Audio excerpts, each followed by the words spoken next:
चलते चलते अरुण कुमार के साथ आप देख रहे हैं इतिहास, प्रकृति, पर्यटन और जानकारियों से जुड़े हुए एक धारावाहिक चलते चलते अरुण कुमार के साथ।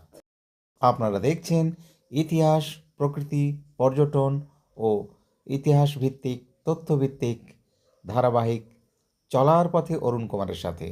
চলতে চলতে আমরা পৌঁছে গিয়েছিলাম বেঙ্গল সাফারি লাগোয়া তরিবাড়ি গ্রামে। সেখানকার বৈশিষ্ট্য, সেখানকার বৈচিত্র্য, সেখানকার কিছু কথা চলুন দেখা যাক, শোনা যাক এখানকার একজন শিল্পী এবং সমাজকর্মী কিশোর থাপার কাছ থেকে। সঙ্গে থাকুন, দেখতে থাকুন चलार पथे अरुण कुमार साथे। चलते चलते हम बात कर रहे थे यहाँ के तोरीबारी के एक कलाकार तथा समाज कर्मी किशोर थापा जी से। चलिए सुनते हैं उनकी कुछ खास बातें इस तोरीबारी के संबंध में।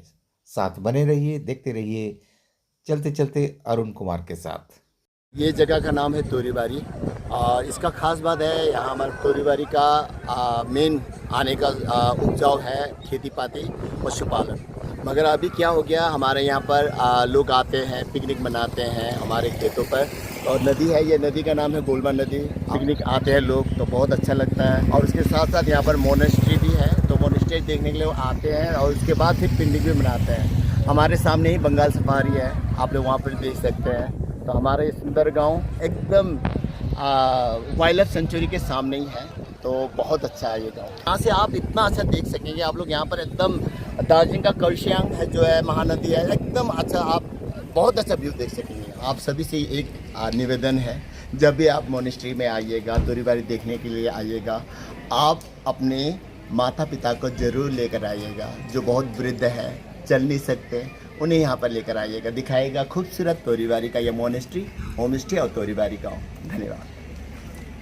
তো চলতে চলতে আমরা এই তরিবাড়ি যে মনিস্ট্রি আছে সেখানে আমরা এলাম, শুনলাম আমরা কিশোর থাপার কাছ থেকে এই তরিবাড়ি যে মনিস্ট্রি, সেই মনিস্ট্রিটার বিশেষত্ব কি।